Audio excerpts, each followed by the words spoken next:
sisters in the occupied zone. The chair is against the wall. The chair is against the wall. John has a long mustache. John has a long mustache. It's 12 o'clock, Americans, another day closer to victory. And for all of you out there on or behind the lines, this is your song. And welcome everybody to our daily gun show. Come to you live every weeknight at midnight Eastern, and we talk about guns for an hour. And tonight we've got to listen to Ken Blanchard quit. In my 20 plus years of being in this space, I have never seen anyone actually retire. So they usually die, get to mention or get a small mention in an NRA rifleman or somewhere on Ammoland, but that's about it. Or they screw up in a media interview and then we just cancel them out of their whole stuff. They get crucified by the trolls and the community members that like that sort of thing, just jump on. I'm trying to go out on my own terms. You know, the world has changed a lot since I started, and some good stuff has happened, and some bad. And I used to call myself the Bill Cosby of the gun rights movement, but that isn't a good analogy right now. And there were a couple other guys that I grew up looking up to that have slowly discredited themselves as well. And so I got to do like my wife tells me now and just talk about myself. Don't put myself on a pedestal or don't look up to anybody else. Just be me. So I'm just being me. And, you know, I started in 1986 doing this stuff. I wanted to be a firearms instructor for my community. And I wanted to become a highly paid speaker or radio personality. I wanted to leverage my creativity and entrepreneurship to be a successful business person. And I became the black man with a gun. You know, the local DC, Maryland, Virginia community wasn't ready for that under 30 guy that was an African American to be a trainer. So I had some bumps. My good government job allowed me to moonlight and to do the side activity, but with strict guidelines. I couldn't do stuff. I had warnings not to disclose my bona fides. I was watched. I was monitored. I had to ask permission before I traveled anywhere. And when I appeared before public on television, folks looked at me like, he's too young. How can he know anything? How dare I talk about guns and being black? There was black on black crime and police shootings and drug wars and, well, pretty much the same stuff we got now. I got beat up a lot trying to be a firearms instructor at ranges, gun shops, at churches, and wherever I tried to advertise, it was a no-go around here. But I became involved in the gun community and gun rights when I failed to make money as a firearms instructor and a trainer back in '87. Gun rights and activism doesn't make money if you're honest, actually. But since then, I've been involved in the gun debate, and as it intersects firearms instruction and civil rights. I created the 10th Cavalry Gun Club in 1991 here in Maryland, and it moved to Baltimore and New Jersey and Chicago, and where else did it go? I think that's about it, but it was cool. I got involved in the Law Enforcement Alliance of America, LEAA, and became its chaplain. And I worked through them with the NRA, with SAF, Second Amendment Foundation, and the Gun Owners of America. Created the Black Man with a Gun website in 1999. And I've been involved in U.S. Supreme Court cases that we won. And you might not know that because my name's not nowhere in it, but I was somewhere in the beginning of it, somewhere in the midst of helping find the plaintiffs or recommend people or vent people that didn't make it, all that kind of thing. And through it all, I learned more about myself and my country than anything else.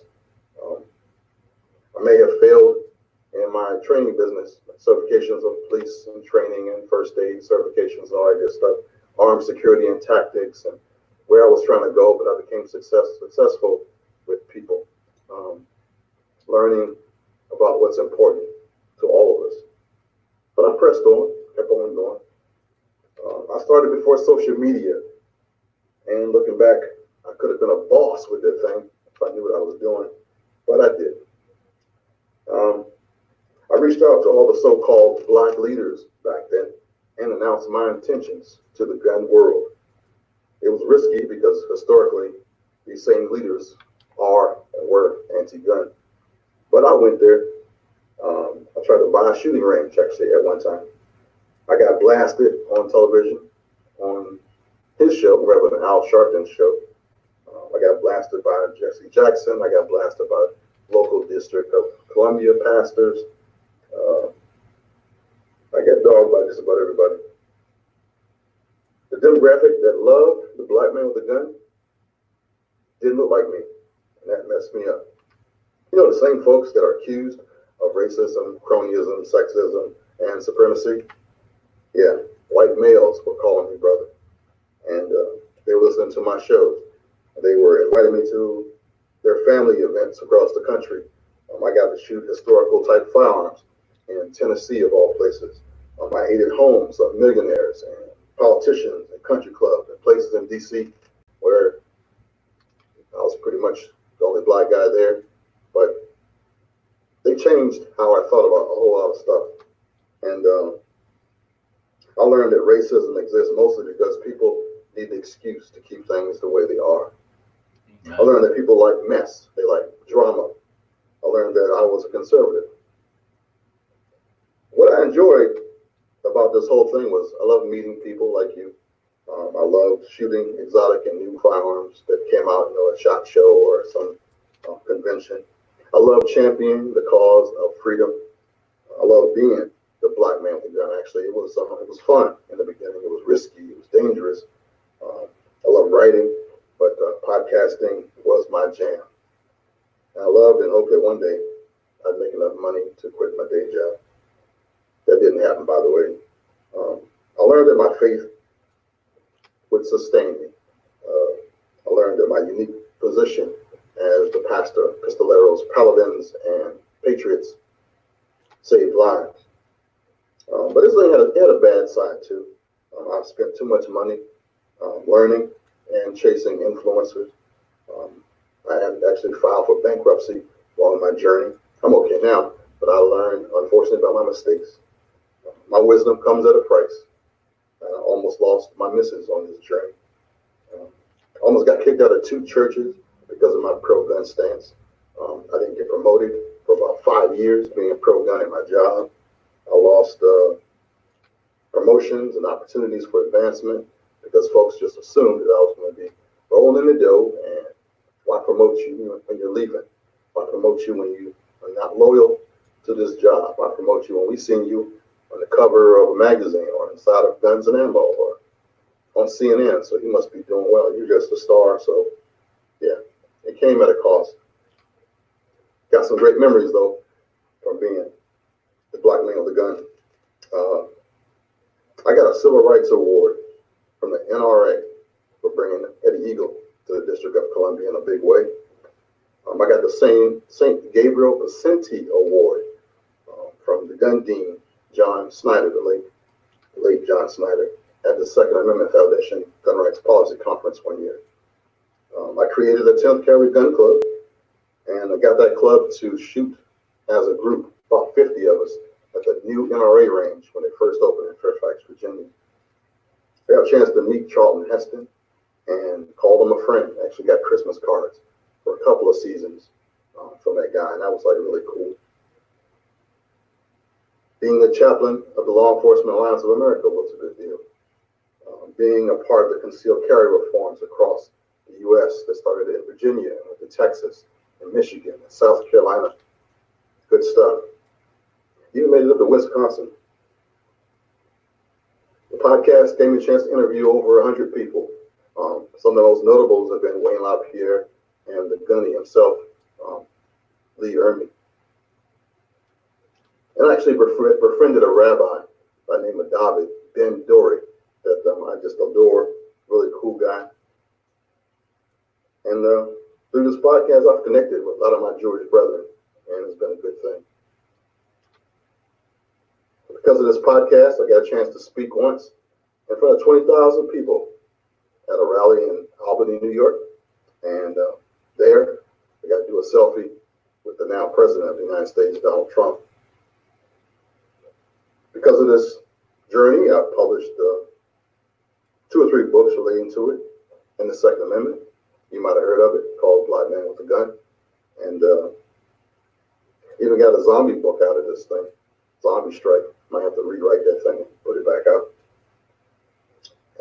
What else? Created a website in 1999 called blackmanwithagun.com. And they trademarked the name Black Man with a Gun. Black Man with a Gun is actually mentioned in a movie, or I was mentioned in a movie without saying the title, Pros and Cons. Look that up, see if you can find out that little section where they were mentioning, they were talking about me, actually in the movie. I got a chance to audition for a pilot that never aired for Spike TV.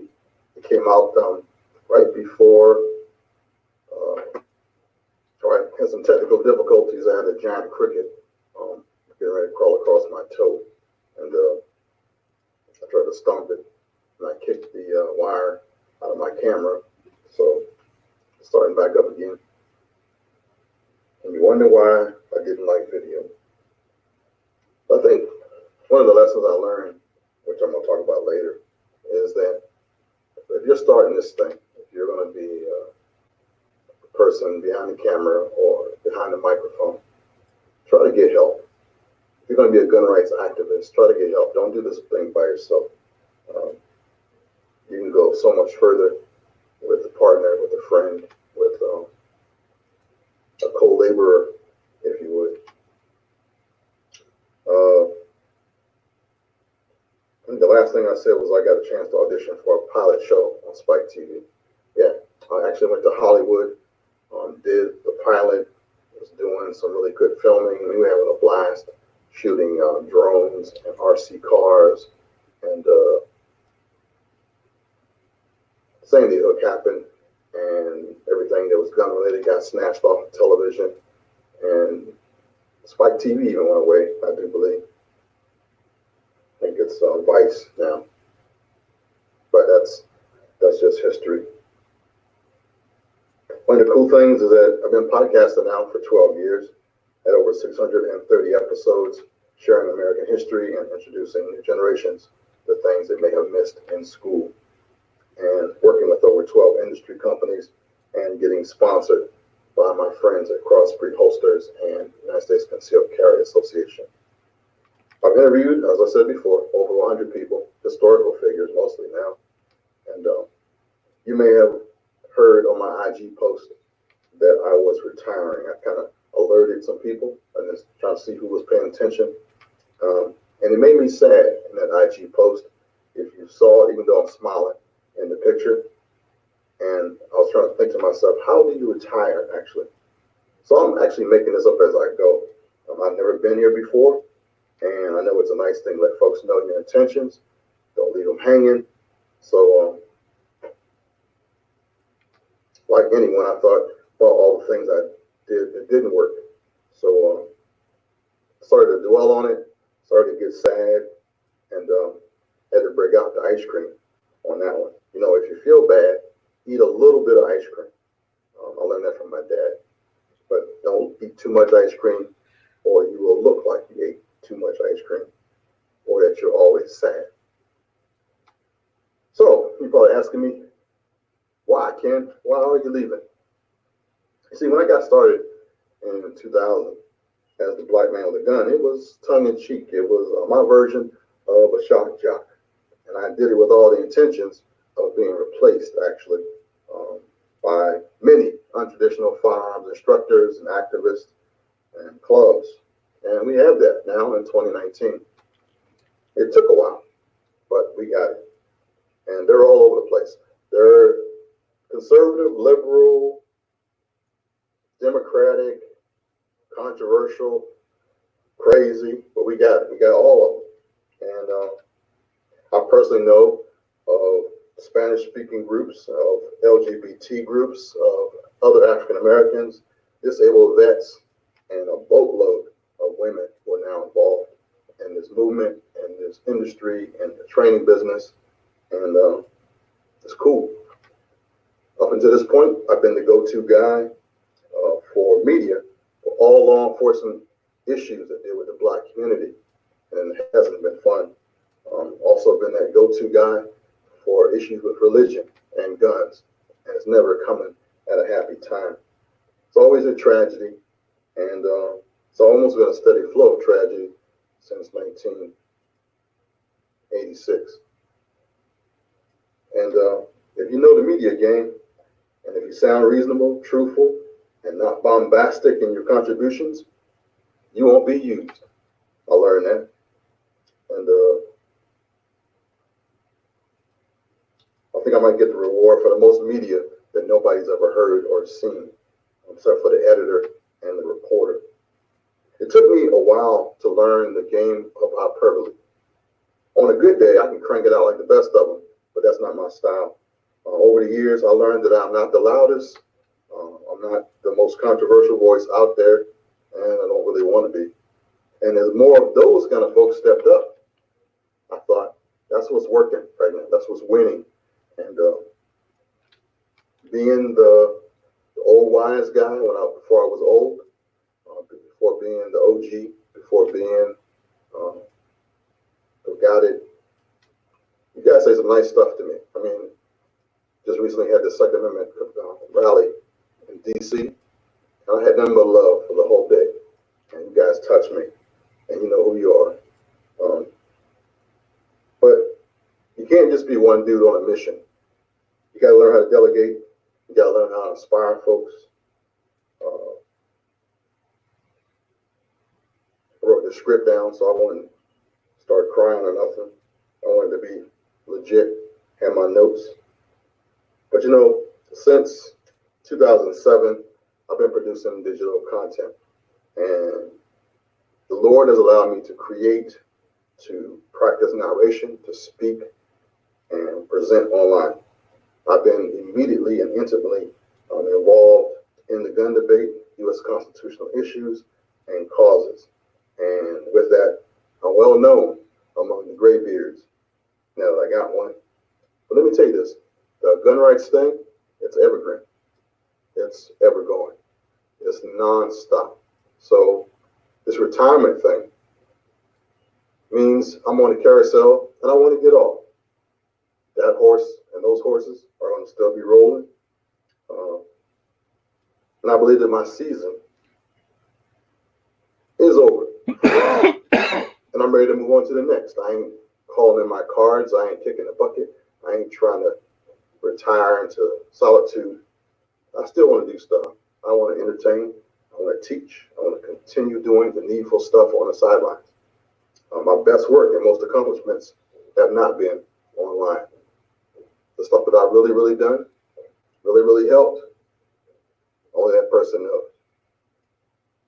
I've changed minds. I've saved families. I've helped veterans. I've been a brother to those in need. I've helped mothers and grandmothers and children. So how do you retire on your own terms? Well, one of the things is do it on my own way. Decrease my expenses, live modestly, love unconditionally, continue to help you and my fellow man and woman. I'm still going to be a pro-gun, pro-rights, pro-life, my life kind of guy. And if you want to find me, I'll still be online shooting recreationally. I'll still be singing, playing the blues, riding my motorcycle, preaching the gospel, and being your friend and brother from another mother. So thank you for listening, downloading, and subscribing to all that you hear and see from me. I want to thank those that reached out when they saw me and checked in on me because, you know, folks be leaving out of here sometimes depressed. So I really appreciate that handful of folks who text me, call me right off the bat and say, hey, what you doing over there? Appreciate that. Thanks for checking on a brother. It means I picked the right ones to call friends. Special thanks and much appreciation to Crossbreed Holsters and the whole family. We connected early. Even after the passing of Mark, we stayed connected. And Carol has been a blessing. So Thank you, sis. Can't forget my man Tim Schmidt of the United States Concealed Carry Association. Long before sponsorship was a thing, he was helping. So, what can I say? Thanks, Big Tim. He's moved on and grown his brand exponentially, and I can't fault him for that. And I gotta give a big hug and a shout out to Barbara Baird, the editor, owner of Women's Outdoor News. If it wasn't for Barbara, I wouldn't have been invited to half the stuff that I got invited to. She was like my big sis, and she's been a voice of reason. She's been a person I can throw stuff up against the wall and see if it's stick kind of person. She's been my sounding board, and she's just been a help and like family to me. So thanks, Barb, so much. Want to thank American Built Arms. You might not have heard about them in a while, but abarms.com. They were my first supporters of my internet television show I had way back in 2015. Show only lasted 3 months, but hey, Blanchard Outdoors was there, and I want to thank Adam and crew for that. Shout out to my Patreon supporters, my Show Enough supporters. If it wasn't for y'all, I wouldn't be able to maintain the hosting and the other stuff that I was doing. We got that app because of you. That app is still going. Probably have to shut that thing down too, because I won't have that extra money to pay for its development and keep it from getting hacked and all that good stuff. And you kept me solvent. So thank you to all those who are on the Patreon page. You guys made a difference. And all I can say is thank you. Can't say that enough, actually. Well, like Sheriff Bart said before me, my work here is done. I'm needed elsewhere now. I'm needed wherever outlaws rule the West, wherever innocent women and children are afraid to walk the streets, wherever a man cannot live in simple dignity, wherever a people cry out for justice. Yeah, they said BS too. Until next time, shalom, baby.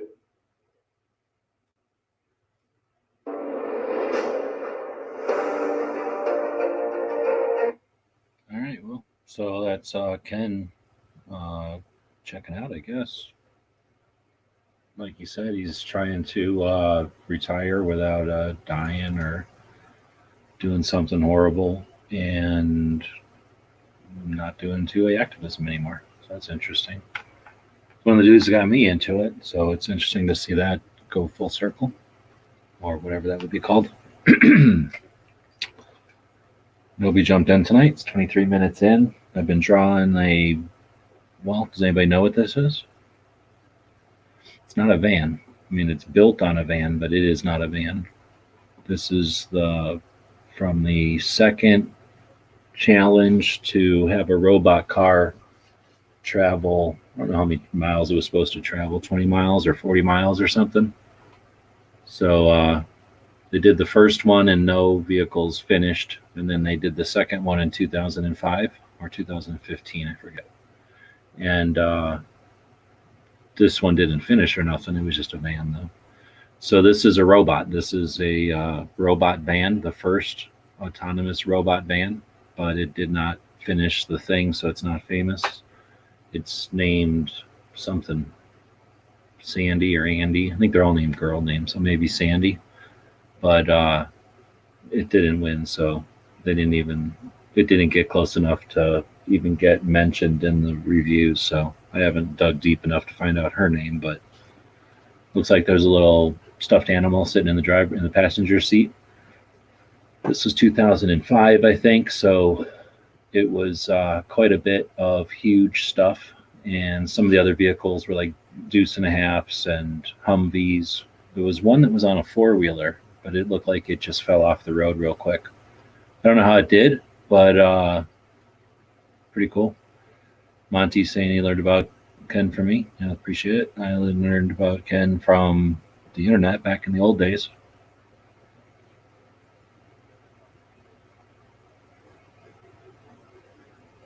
Yep, and now he's not going to do nothing anymore. So I guess I'll end it tonight. Thanks for showing up.